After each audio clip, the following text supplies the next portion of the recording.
How many days make up a year? How many days make up a year? 100. 100? Wait, is it 100? 50. What'd you say? 50. What is the smallest four-digit number? Small 4-digit number? Smallest four-digit number. 4? What? Wait. What is that? Smallest four-digit number. What is the smallest four-digit number? 4? Wait, what? 0. What continent are we living on right now? What continent? Continent? Mhm. Wait, what is Washington. that? Washington. What country is Hawaii in? Hawaii. Hawaii? Hawaii, right? Yeah, Hawaii. What is 9 times 9? 72. 72. How many planets are there on the solar system? Plants? Planets. 30. 50. If you guys were to drive 60 miles an hour for 1 hour, how far do you travel? 30 miles an hour. Ooh. And these are the people that are going to vote, my friends. Yeah. These are the individuals who are going to be the majority of the voters in the most powerful country in the world with nukes. Yeah.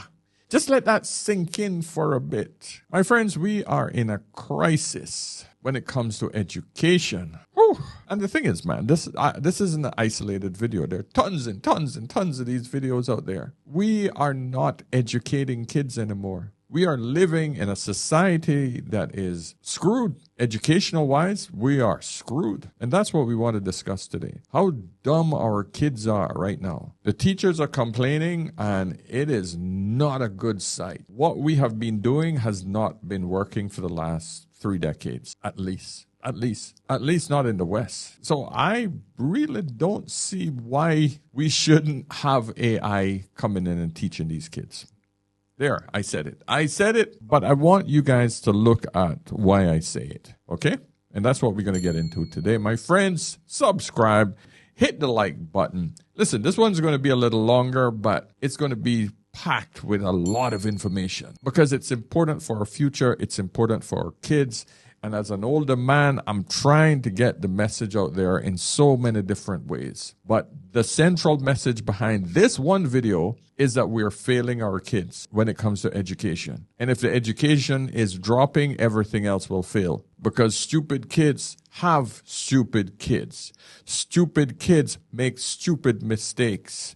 Stupid mistakes transforms into a society that falls apart. Degenerate kids are bad for older folks because when things get really bad for them, they will prey on the weak. And as we get older, gentlemen, ladies, those little suckers will see us as easy prey. Tell me I'm wrong. That's how society is run, my friend. The strong will attack the weak. So I want us to focus on one particular video with a teacher, and it's from this channel here. The name of the channel is called Teacher Therapy, and this particular video is called Teachers Can't Fix Gen Alpha or Gen Z Kids. Kids can't listen, read, or behave, and it's not the teacher's fault. And I thought this was a beautiful, beautiful breakdown of how the system is failing the kids and how the system is failing us. But we have to understand how and why in order for us to fix it.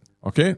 Before we go into it, please support my petition to stop paternity fraud. I have launched a worldwide petition on Father's Day, rightly so, in order for us to make sure that every single child that is born from this day forth, before the father's name is placed onto the birth certificate, there has to be a confirmation of DNA. It has to confirm that the father is the rightful father. It protects the child, it protects the rightful father, and it also protects the father who is going to be paying a hell of a lot of money for a child that isn't his. So I say this will bring harmony to the relationship and the harmony to the societies that we currently live in. Listen, a DNA test is so inexpensive these days, and you can literally get them in 2 days. So I don't understand why it's not a mandatory thing. We can easily sidestep a lot of pain, embarrassment, and hurt right up front. If it's mandatory, then no one can complain that, oh, you don't trust me or you don't this. Okay? Now, I'm a bit disappointed by how few men have jumped on this so far. And listen, I haven't been pushing it that well, but the point is that we have to get this thing through, my friends. We have to get absolute awareness to this. So I'm trying to encourage you guys. And the reason I've seen as well, I've had some men push back. I have a guy on Instagram who actually pushed back and said, why are you delusional? Why are you trying to do this? I was taken back. Like, why would a man even ask me that? And another fellow responded. He said, hey, a lot of guys just don't want to know and they are afraid to actually know.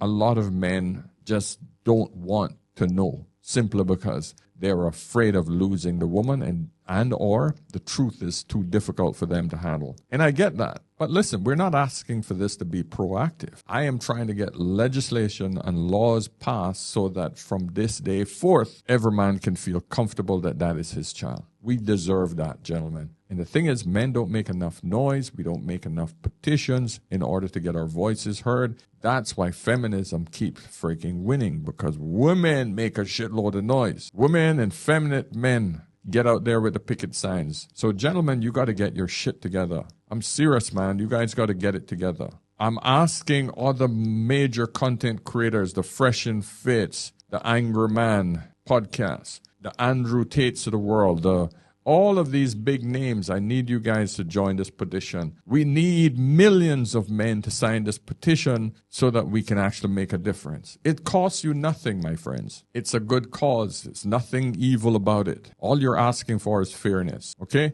All right, I've spoken enough, but you guys got to get off your asses and do something. Because what a lot of you are doing is the same shit that many men do.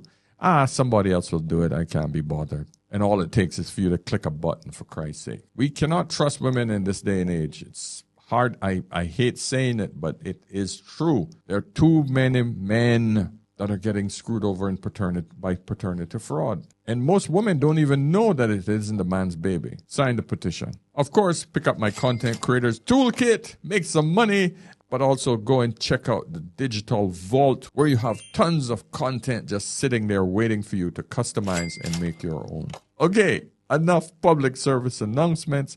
Let's get into today's video. Let's get into the teacher's therapy. Let's hear what she has to say. Hi friends, this is Trish and welcome to Teacher Therapy. In today's video, I want to answer some of the top questions that I often get from non-teachers. If you're new to this channel, I talk a lot about some of the issues that teachers are having with the newer generation of students, Gen Z, Gen Alpha, and just some problematic changes in education as a whole. And the question that I get most often from non-teachers are things like, why did this happen? What are some of the solutions to these problems? And from non-fans, I hear a lot of teacher blaming. They say things like, why are you all complaining? This is all your fault. You guys did this. I get a lot of, you made your bed, lie in it. You planted the seeds, reap the harvest. And I can go on and on and on. And I try to be understanding that if you have not been a teacher, you have no idea what you're talking about. Lovingly. And I want to explain what's going on here. And I can promise you that teachers are not the ones that are responsible for this disaster that we're seeing in society. So I'm a visual learner. I wanted to create an image for you called the change funnel. Now, contrary to popular belief, teachers are not at the top of the change funnel. We are at the bottom. We are impacted by all the changes we're going to talk about today. So a quick overview of the funnel. On top, we have societal changes. Next, we have parental changes or changes in adults. Under that, we have changes in students, kids. Under that, we have changes in education-related laws, which we'll talk about this plenty later on in the video. And on the bottom, we have teachers that are impacted by all of these different changes that are happening. And that makes it very difficult for teachers alone to turn the tide of this ship. I'm not saying that teachers have no impact or no responsibility, but there are many factors before us that are creating the situation that we're in. So let's talk about each bucket in the funnel of change. On the top, we have societal changes. Now, there are a lot of things that would go into this category. There's things like popular culture. That's going to include Hollywood, music, movies, media, social media is huge, technological changes, all of the entertainment that is shaping the way people view the world, and also that shapes people's morals, values, and beliefs. In the societal change bucket, you're also going to see political beliefs show up. Oh, and you forgot feminism. Massive societal change. Why did you leave that one out, Trish? Come on, teacher, come on. And I would say in the last 10 years, there has been massive changes in the political landscape and also in the polarization and division between people on different sides of the political aisle. There's also a lot of changes in the family. And of course, this has been happening over the span of generations, but often enough changes happen where there's sort of a tipping point or a snowball where it feels like you cannot go back to where you were before. Feminism? Feminism, the push for women to get out of the house. Yeah, no control over the kids. Kids are being controlled by some random woman out of Mexico or Guatemala. Nah, nothing. Oh, okay. So there's a lot of broken families, a lot of single parents, and that has an effect on children. Now, I don't need a man. I need a seed. I don't need a man. Daddy government got me. Maybe. Just throwing it out there. Just throwing it out there, Trish. Now, somehow in the swirl of all of these societal changes, there's going to be changes in people's beliefs, their morals and values, and all of those things eventually impact the way people behave in society. Unfortunately, there's been a lot of negative changes in how people behave. And again, this all trickles down eventually to the classroom. In society, we have largely seen a disdain for authority, for rules, for having respect for elders, having respect for people in general. There's no discipline in the home, my dear. No discipline in the nothing, no accountability, responsibility and accountability, because most of the kids are living with mama. No discipline. With discipline comes accountability and responsibility. This is the biggest issue. This is where society has fallen apart. We've made women head of households, especially in the Black community. There's a huge lack of kindness, lack of manners. In a way, what we're seeing is a really, really sharp divide between people. In other words, there's not necessarily a shared morality anymore to the extent that there ever was, meaning that there's not necessarily a common definition anymore about what is acceptable behavior. And I think even 50 years ago, we weren't seeing it to the extent that we're seeing it now. In other words, now when somebody does something heinous and terrible in public or to the public, you have a ton of different groups all arguing with each other about why it was okay or what the reasons were for the terrible behavior or justifying it or praising it even. And so this lack of cohesion and agreed upon acceptable terms of relating to other human beings is all having an effect eventually on what's going on in the classroom. And where is this behavior more highlighted? This is more of a female trait. Equality. Your opinion is just as important as mine. So what do we get? We get clashing opinions rather than how men look at it. Hey, I understand your opinion. That makes logical sense. I concede. That's cool.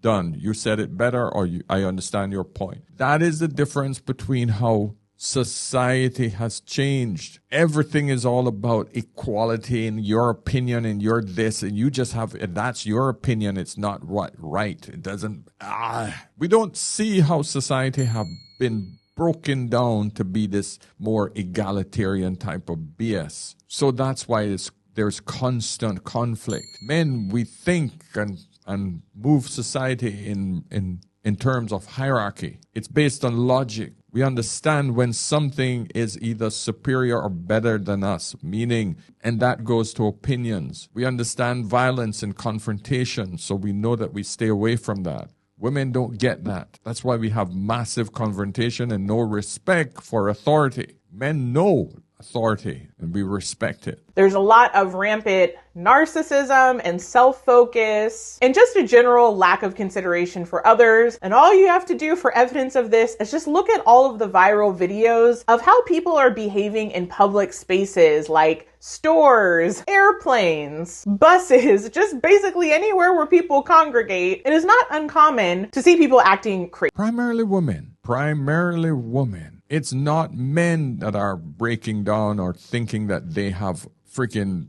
domination over the world. It's women doing this shit. Look at all the arguments on planes and buses. All of them that are recorded, 99% of them are recorded, are usually females behaving badly. We have a problem with our females. The narcissism, we know that narcissism is at an all-time high because of social media. Because it's not women telling men how hot they are on social media. It's simp men who tell women about how great they look. It's women who are posting their photos up there every day. TikToking, dancing, freaking unreal. The level of narcissism is at an all-time high because every woman has freaking hundreds of DMs every day from Pookie, Ray, simps, everybody. And she thinks that that's her value. And she thinks she's awesome. So I wish they would call out we need to identify the problem, the sickness, the disease, and cut it out. Meaning, not cut out the woman. I'm talking about literally solve the problem where it lies. Female traits. That's why women cannot run society. I'm glad she's saying it without really saying it. But every man in here can identify female traits. Tell me I'm wrong. Tell me I'm wrong in the comment section, gentlemen. And it's kind of becoming a little bit normalized. And there's just this sort of moral relativism, this idea that whatever you think is okay for you, and whatever I think is okay for me. And it makes it difficult to live in a cohesive society. And so naturally, what we're seeing in society is going to trickle down to the way parenting occurs. As I've talked about in other videos, there is a huge rise of extremely permissive parenting. With many parents today, not all, there is no sense of discipline, consequences, accountability. Parents are often not teaching empathy or skills of kindness, sharing, getting along with others. Just those common lessons that I think we used to learn when we were little. For whatever reason, they are not being taught anymore. Because women are running families. It's blatantly clear. Listen, if men had primary care over kids, number one, we wouldn't see this problem because the discipline would have been instilled. And if it was the problem, I would gladly call it out and say, man, you need to get your shit together. You're not producing the best kids. But that is not the case. The majority of families are run by women, single mothers. Argue the point with me, ladies. I want to know. This is the teacher that's seen what's happening on the ground. Don't argue with me. She's seen the problem. She's telling you what the problem is, what the symptoms are. I am telling you where the source of the problem lies. If you don't believe the source of the problem, argue that point. Don't argue that it doesn't exist because she's telling you it exists. You argue with me and let me know that what I'm saying does not contribute to it. When I am telling you, when every one of you know that the homes are run by women, she's telling you the problem. So there's only one conclusion. If the home is run by the woman and the problem is coming out of the home,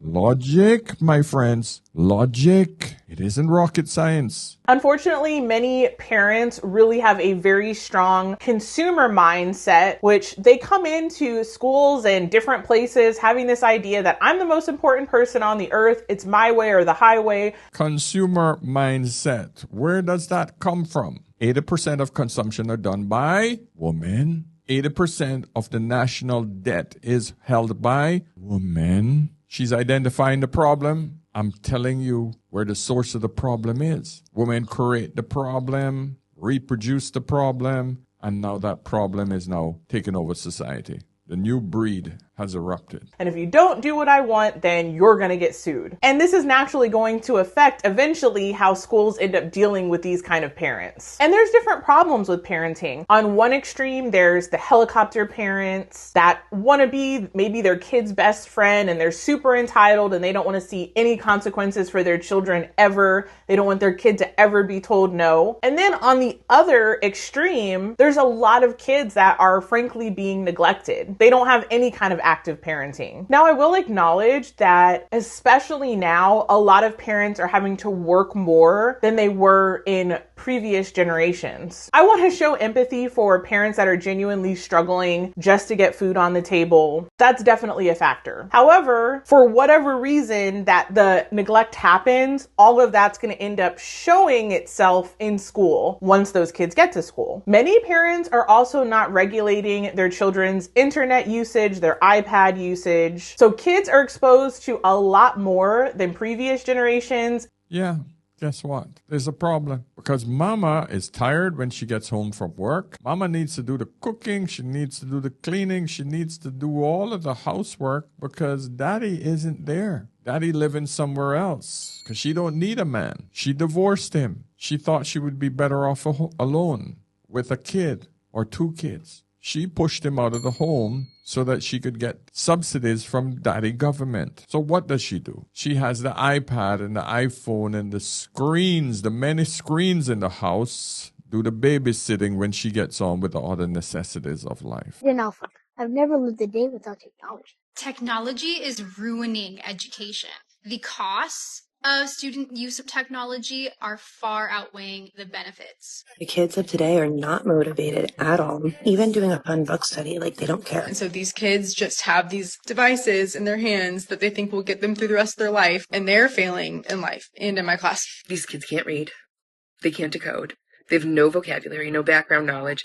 I've never seen anything like it. I think the schooling system is not preparing people for a world that exists. You know, we haven't grasped the fact that AI is going to be the biggest, most disruptive technology in the lives of our children. My kids hopefully will never be smarter than AI. The calculator doesn't mean we stop teaching math. So we have to do the same type of updating with artificial intelligence. Unless we take personal accountability to teach and learn human skills, they will disappear. How many people are fully doing all their schoolwork, writing their papers, getting their degrees using AI? We're so doomed. Students are facing academic challenges at levels we've never seen before. Like 40% of students across the nation can't read at a basic level kind of trouble. And at this point, it's kind of an undeniable fact that kids are less than all right, as we see behavioral issues on the rise and cognitive efforts decline. Point being, Gen Alpha just can't catch a break, and no one can quite figure out why. But just as we thought it couldn't get worse, AI entered the scene. And now we have to deal with kids using ChatGPT to do their homework for them, meaning they don't even have to think for themselves anymore. As a parent with two littles entering the school age soon enough, I'm very nervous and confused about the schooling world and wonder what's even important in education anymore. And going back to the conversation about social media, gaming culture, and the various extreme subcultures that are coming up, a lot of parents don't even realize how their kids are being impacted by this. And a lot of these kids don't have anybody telling them right from wrong. It's also not uncommon for parents to have what I call not my baby syndrome. And that basically means anytime anybody tries to tell a parent something wrong that their child is doing, they're like, not my baby, it must be your fault. And I don't think that that was as common, at least when I was growing up. And you know, who tells teachers that? The father or the mother? There's no father I know that would say, oh, not my child wouldn't do that. No, if I go to the school and I know that there's a complaint has been made against my child, I'm going to make sure that I grill the crap out of my daughters. Never had to do it, not even once over their lifetime, right? They never got in trouble because I was there from day one. They understood the consequences if they ever step out of line. So I never, ever, ever, ever had to go to a school to talk to a parent. I've never had any parents and teachers meeting where I got a bad report. Never had to go to school for a problem. But if I ever had to do that, I would never, ever accuse the teacher of being the a-hole. I would immediately look at my daughter and say, It's your fault. I don't care what she says. Whatever you did, why would she then look at you as a child to try to pick a fight with you? You have nothing that she needs. So tell me what you did wrong. I would make her take accountability and responsibility for her action, and I will punish her accordingly.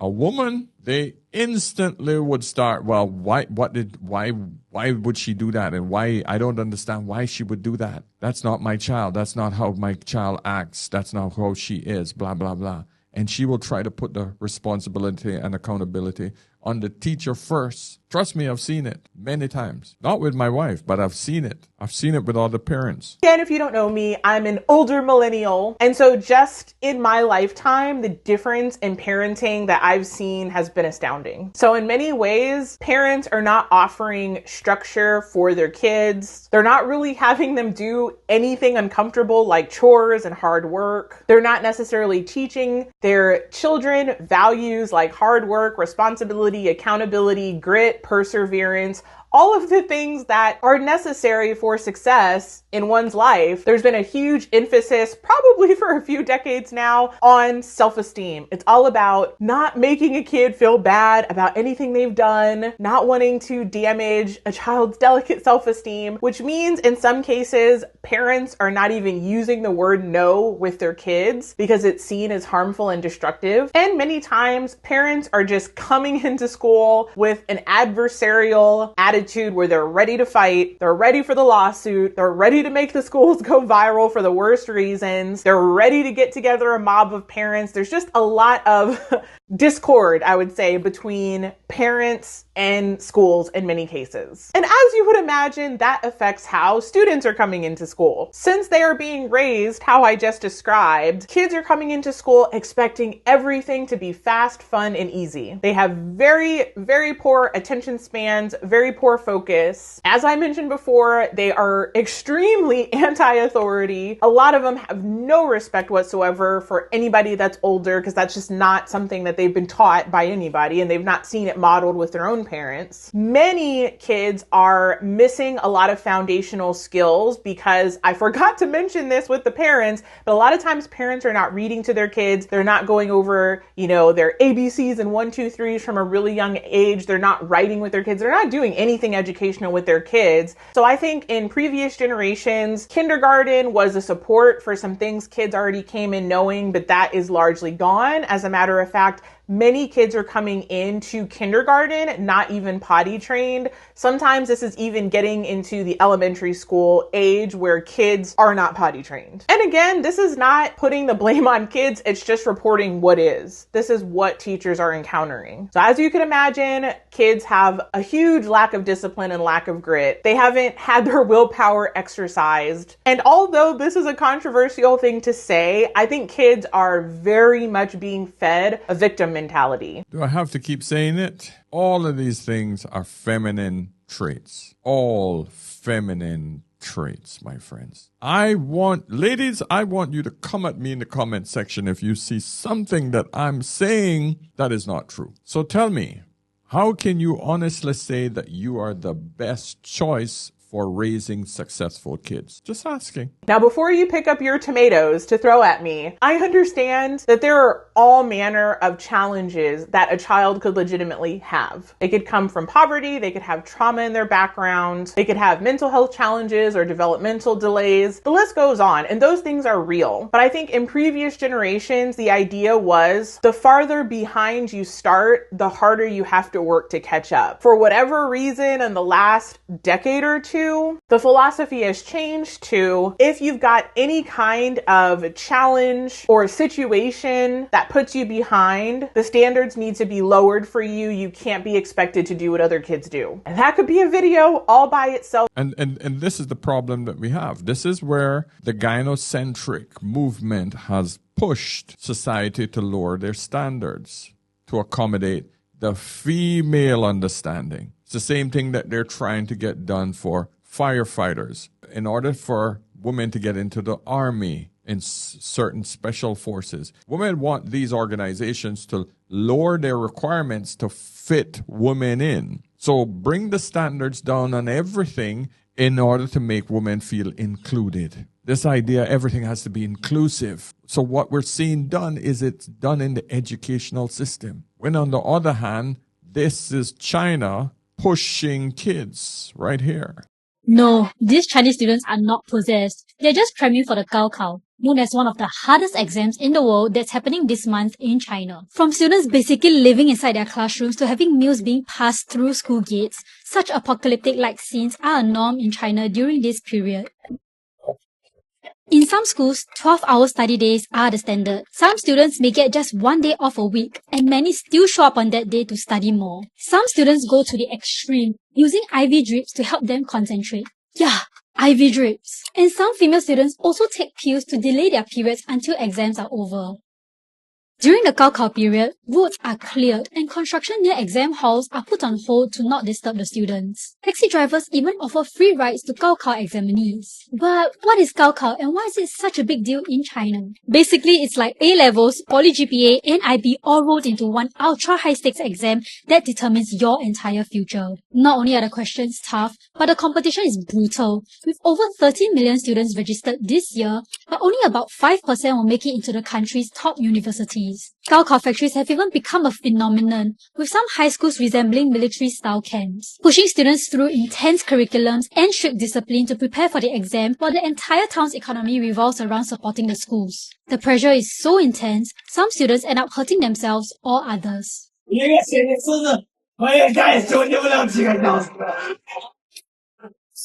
So next time you're dreading an exam, just be glad it's not this one. So yeah, that's how China trains their freaking kids. You're not wondering why America cannot become major manufacturers? No, they can't, because they're not producing the brightest minds.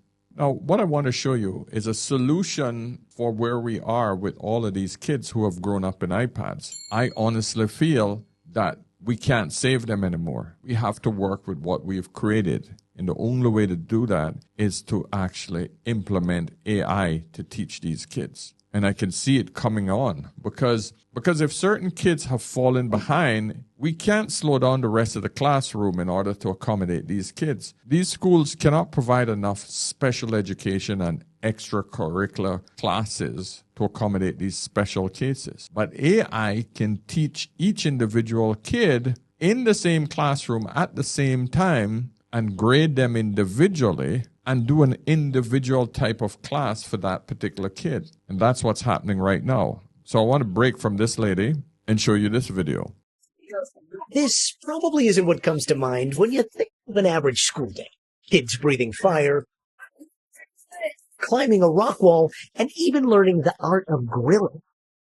But for students at the Alpha School in Austin, Texas, this is no field day.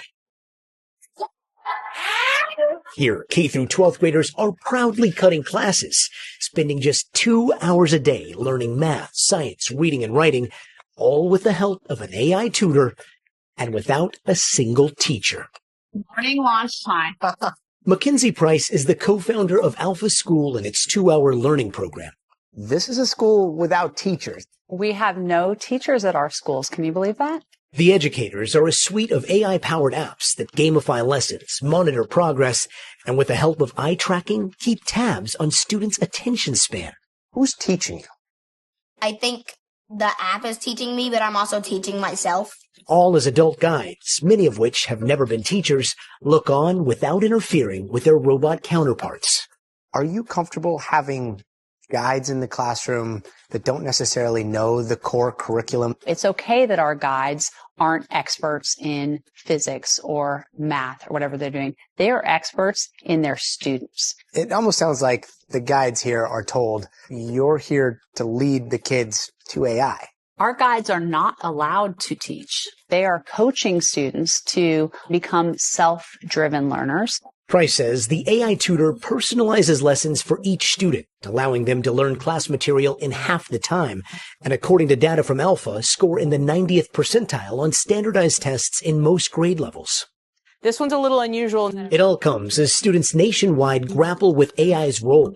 While some critics say it's too soon to know if the tech's having a positive effect in classrooms, one study found generative AI tutors can sometimes inhibit learning if students become too reliant on the tool. How do you make sure that the AI that is teaching kids is doing what it's supposed to be doing?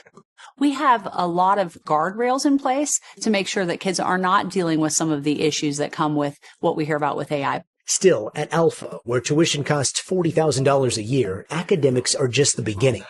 This is called our check chart. Each student must complete a long list of tasks before they can level up, including things like run a mile without stopping, solve a Rubik's Cube, and even independently put together a piece of IKEA furniture, all in an effort to teach life skills and promote passion projects. Welcome to the Alpha School Airbnb. Like this group of sixth graders who are running a real Airbnb. How old are you? I'm 11. You're 11? Yeah. And how much money did you guys make with this Airbnb? So we have $10,000 of confirmed bookings. Over at Alpha High School. You made an app. Wait, I developed an app. 16-year-olds Elle and Sloan are getting ready to pitch an AI-enabled app that gives dating advice. I want to ask my crush out to prom in front of all of her friends. Is that a good idea? It really depends on her personality. So you've been learning from AI, and now you're building your own AI? Yes.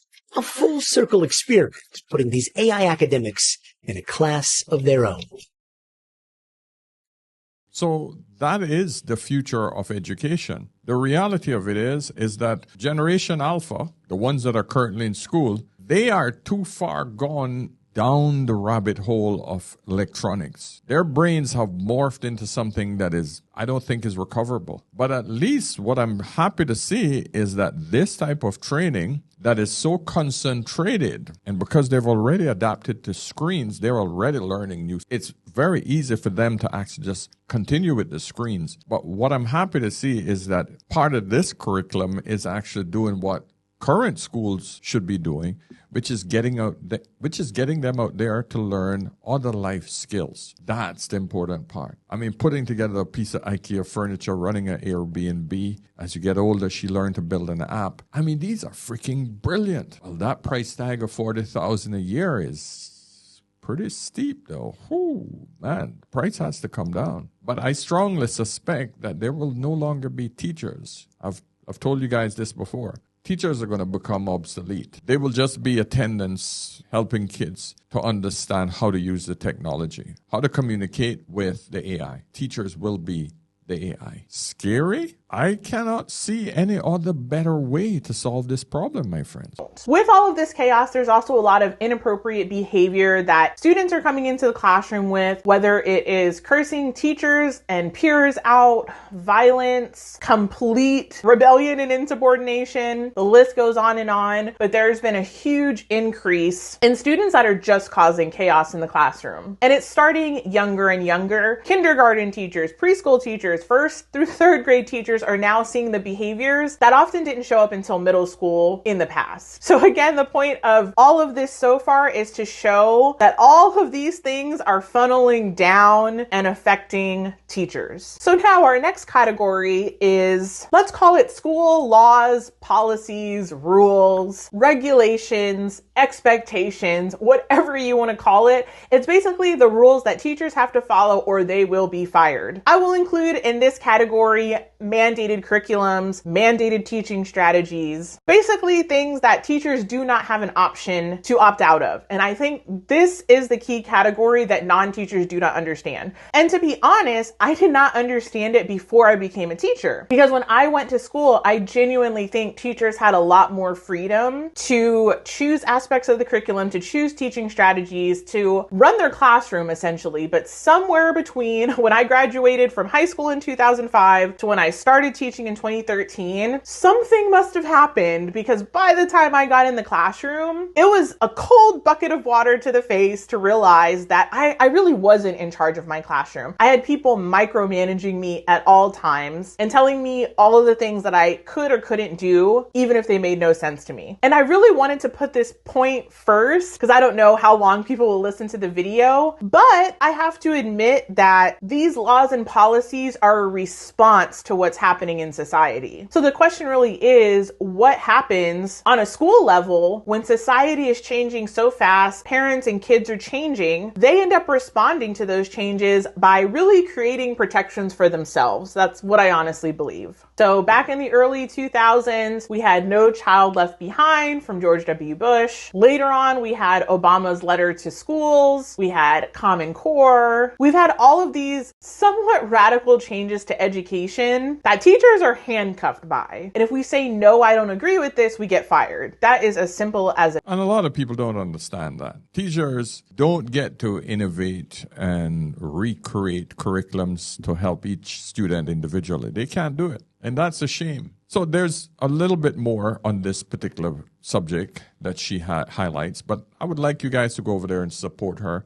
and see the rest of this video, because I just don't want to just, play the whole video. But I think I've given you guys a good enough understanding of what's happening with our kids and the future of teaching and the future of education, because this is going to be one of the first professions that is going to be quickly eliminated that will affect society in a massive way. There won't be any more teachers like we traditionally know of. The last place I expect it to take over will be the elite schools. I think AI will first infiltrate most of the lower end schools first, and then it will start to branch out. But I think the elites will always be taught and mentored by the elites of society. They will have AI. There still will be that traditional way of teaching where the top individuals in society will come forth and share knowledge to the students. So my friends, listen, I'm going to shut it off there. Let me know your thoughts. If you want more subjects like this, let me know. But I am fascinated by this whole change that we're now starting to see in society and how much AI is influencing that change. But rest assured, make sure that you